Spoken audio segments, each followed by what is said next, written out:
Hello, everybody. I'm here with the lovely Catherine Rannis, who I met recently, and we had the most fascinating conversation about music and its role in supporting us to reduce levels of anxiety and stress. And I was fascinated with two of the things that Catherine spoke about, so I asked her if she'd please come and have a recording with me and share information that she has about music that can help with stress and anxiety. I should say that Catherine is a musician and her company is Belightful Music, and you can find it at www.belightfulmusic.co.uk. Catherine, welcome. Thank you. It's great to be here. When we were chatting the other day, you talked about the Fibonacci sequence. And I went, yes, I've heard about that. And I know it's a mathematical sequence. And I know that there's a correlation between music and maths. But go on and explain to us what it means to you and what you've done with it. Yeah, and how I use it. So the Fibonacci sequence, you're right. It's a mathematical number sequence, which you add up the previous two numbers. So it goes 1, 1, 2, 3, 5, 8, 13, and it carries on, and the numbers get very big very fast, and it creates this spiral when you put the numbers together in a geometrical fashion, the Fibonacci spiral, this golden ratio spiral. You see it all over in nature. It's in not only nature, it's within our human body. So the inner workings of the ear, the cochlea, that is the Fibonacci spiral, those dimensions. The snail, and the numbers of petals around a flower, these all tie in with Fibonacci. So it is a fascinating subject. And how I use it in music is I tune the A, which at concert pitch you'd normally tune A to 440 hertz, and the harmonic series above that, it doesn't quite tie in as neatly as when you tune A to 432 hertz, and then all the frequencies fall into the Fibonacci sequence. It's a much more natural sound, and we absorb it on a more healthy level, and there's the natural resonance because of the dimensions of the mind-body energy here. It just resonates at a more healthy level, so you just feel grounded. It's very subconscious level. If you heard the two pictures next to each other, you would just say, oh, one's slightly higher, one's slightly lower. Mm-hmm. But even as a musician, if I just hear one frequency, I couldn't tell you if it was concert pitch or at the lower tuning that I use, if I just hear it on its own. So I record all Belightful music now at that pitch, so it's quite easy to detune digitally and get those frequencies. And my sound is very much a vocal layered up sound as well, so there's loads of different frequencies come with the human voice as well, and harmony, and I make it quite contrapuntal sometimes as well. So the first album is Pure Chakra, which is all layered up harmonies with the vocals, and actually that's tuned into the chakras. So I'm moving on. I should let you ask some more questions. I'm moving on quite rapidly here.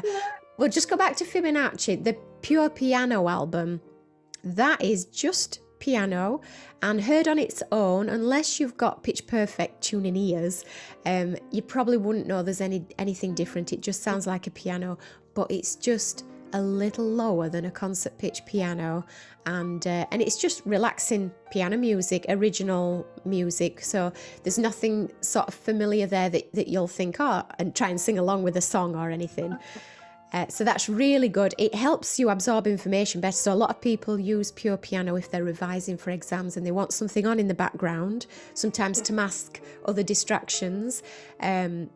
Or they use it for relaxation, for yoga as well. A lot of people use it. And just the frequencies surrounding yourself with the sound is just vibration that comes at us, and we absorb that. So that's just pure piano, and it is just relaxing piano music. That can be found on Spotify. That's the album that's available across all the platforms if you search Belightful Music. Yeah. So what interests me about that is that I know that emotions carry different frequencies. So the more kind of negative emotions, so sadness, anger, disappointment, annoyance, frustration, all have a lower frequency. Yeah. So when you are feeling any of those emotions, energetically, your body is in a lower frequency state. When you start moving up through the emotions, so you start getting lighter, you perhaps have laughter, you have fun, you have enjoyment, you have pleasure, you have happiness, you have love. Those all raise up your energy levels and your body frequency levels. So interesting that your Fibonacci sequence music, sequence related music, has that same recognition that the frequencies are good for your body. So would you think that somebody who was perhaps feeling stressed or angry or frustrated could feel their mood changing by listening to that music? I would hope so. It depends how low down you have to gradually, like you can't, if you're really low down on your frequency, you can't then just get on the high. You have to gradually work on that. So like every time you surround yourselves by these frequencies, I would hope that your vibration, you can raise your vibration a little bit each time. It's a more gentle way to raise up out of it as well. You don't want to just go in there. But yes, all the negative emotions, they do bring your vibration down, and that's not our natural state. Our natural state is to be with no blockages and just to be on the high vibration. So it's bringing you into your natural state. There's nothing unnatural at all about the music. It can't cause any harm, even if you do raise your vibration really high. It's not going to cause any harm at all, and it brings you into your natural state. We're supposed to be healthy. That's our natural state. We're supposed to be happy. We're supposed to be creative. That's our natural state. When we suppress all these things, that's when our vibrations just sink a little bit. And it happens to all of us. Our vibrations are changing, from minute to minute, from one thought to the next thought. You can absolutely. So if you become conscious of this and how to use music to your advantage, so that you recognize when you're having a few negative thoughts and you're going down a downward spiral, and you just think, whoa, stop, let's put some music on and do something, get proactive and actually do something to try and raise your own vibration. And music's just one tool. We're working with quite subtle energies here, aren't we? When you were saying there about people who revise it, having music on in the background, it's working away in the subconscious, isn't it? Because you're focusing on something else consciously, but that energy is flowing through you, and making a difference at a subconscious level. We're talking real subtle energies at a subconscious level. Definitely. The other thing that I meant to mention in the introduction is that you are also a Reiki master, and for me this is really interesting then, that you've created pieces of music that link into our chakras. Chakras, this comes from the Eastern tradition of healing. Chakras are energy centers within our torso. So there are 7 main chakras that we work with, and we start at the base, which is at the base of your spine and your pubic bone. Then we move up through the body. We've got solar plexus just below your belly button. No, we haven't. We've got the sacral chakra just below your belly button. Then your solar plexus just under your rib cage. And we've got your heart, throat, brow, and your crown. And there is actually a higher chakra above your crown that sort of sits up in the ether. You can't see my hand. But you've created some music that matches to the vibrational energy of each of these chakras. Yes. So when I was doing Reiki, I've always been a musician. I was always going to be a musician, but I've always had this curiosity about mind-body stuff, really, and extra universal consciousness, I think. So I think I was 19 when I got into Reiki and started training, which is really young to be working on on that level. And I came across all this information about the chakras, and each one has a tonality, a bija mantra, and a frequency. And I thought, well, I have to put all this together with music. It just makes perfect sense. Well, you'd think so, but I didn't actually do that until I was 30. Oh, okay. Just took a little while, did it? Just took 10 years to integrate, I think. So, I mean, when I first trained and got Reiki Master, I was practicing a lot. And then when I had children, I didn't want to, I was only practicing from home anyway, and I didn't want that environment. It's, when you've got children, it's not the right environment. But it just came, I don't actually know, it just came so naturally, and I literally sat and recorded and laid up, and it just flowed. In fact, I'm not sure I can take responsibility for the whole album, actually. It just came out. Yeah. And that was the first album, which I called Pure Chakra. And so let's go with the root chakra. That's got the key of C major. It's got a bija mantra lam. So all the harmonies are based on the vowel sound. There's lots of lam in there to find that resonance with the root chakra. And when you've got problems with the root chakra physically in that area, like your lower back, maybe you've got issues with lower back, that will be your lower chakra. And it's all about, you know, the world and sometimes money, because that's our exchange, energy exchange. When we buy things, we use money. So, and your security and feeling safe and trusting the world. So they're all root chakra issues, and that can easily come unbalanced when you move house, or, you know, your security is sort of a little uncertain. So, and because of lockdown and everything else, a lot of people are struggling with jobs or whatever. So root chakra is a really important one to look after. And track 1 on the Pure Chakra is all tied in with that root chakra. And you get 7 minutes of bliss all aimed at the root chakra to move that into alignment. Because again, that should be spinning. It shouldn't be over.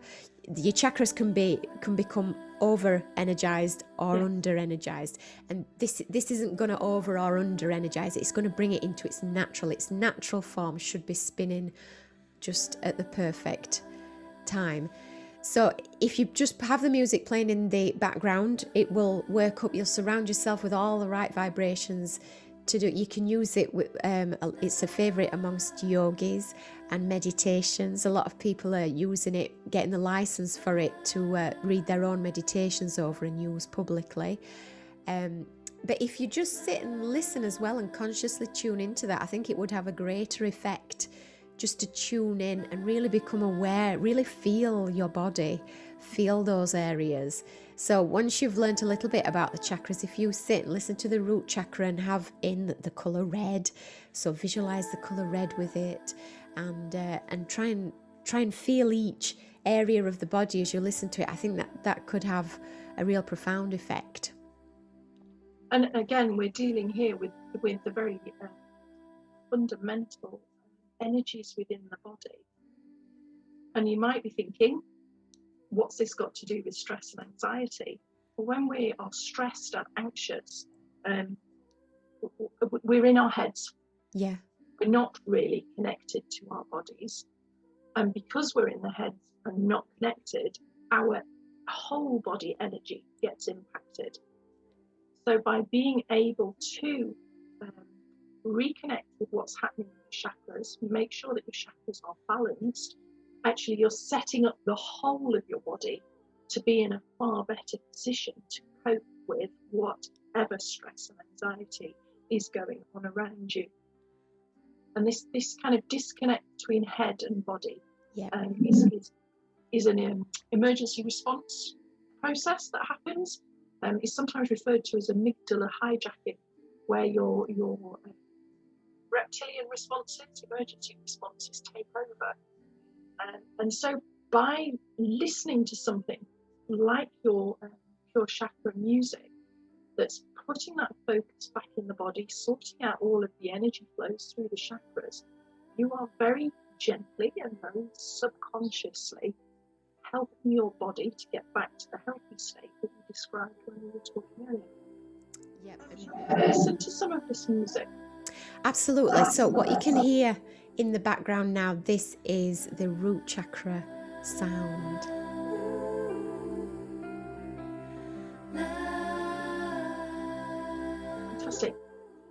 So you mentioned that you've got the pure pianos available through platforms and people can just access that. Yep.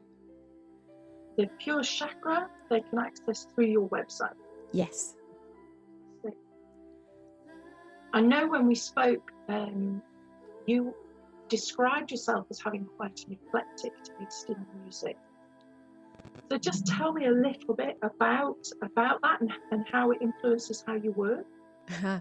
Yes, well, I play for a lot of weddings. Well, I did before lockdown, and they're coming back now. So piano is my main instrument. I play flute and saxophone, and I use my voice as well. And one of my favourite things to do is to take maybe a heavy metal song or a rock song and do a beautiful arrangement of it. So I've played like a Red Hot Chili Peppers song for someone to walk down the aisle to, Wow. so I've changed it up into a beautiful arrangement. Yeah, that's what I love to do. I have a YouTube account as well if you want to check out the songs that I put on there. Fantastic. and that kind of adaptation of people's favourites just speaks to me about how much music moves people. That they want something like that at significant life events. Absolutely. It has such a significant impact on us. Yeah, I mean, it can take you back to another time, can't it? So if often a couple have got together and they've shared, the same interests and they've gone to gigs together when they were first courting, and some of those songs mean so much to them, and then to have them to walk down the aisle to or as part of their wedding day is really special just to that couple, because it just takes them back to when they were younger and in the first throes of courting.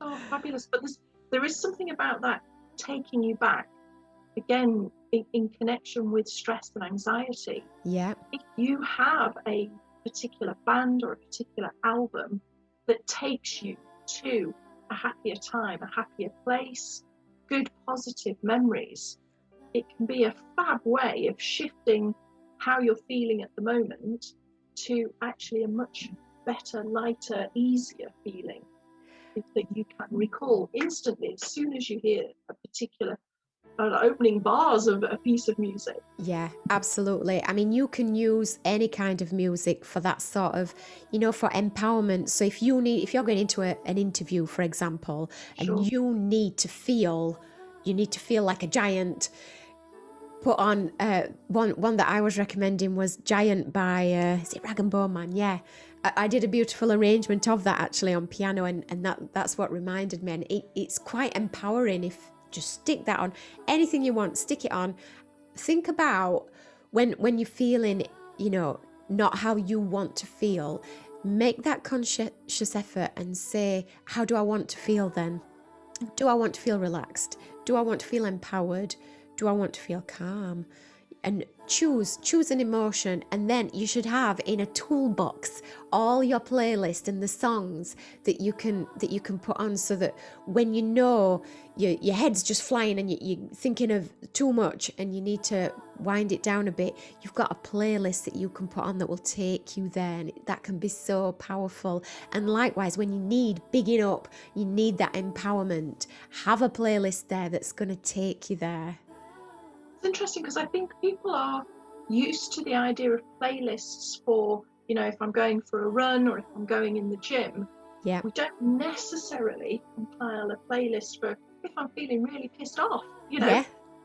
What am I going to do about it? How can I shift that around? Or if I'm feeling quite sad, just this subtlety of it, I find is so fantastic and fascinating. Absolutely, yeah. Well, thanks ever so much for sharing your information. And I hope that you get people going and having a look at your music and then listen to it. And if they're interested in that, in the Pure Chakra or any of your other music, that they go to your website and pick it up for themselves. Lovely. Thank you so much for having me. You're welcome.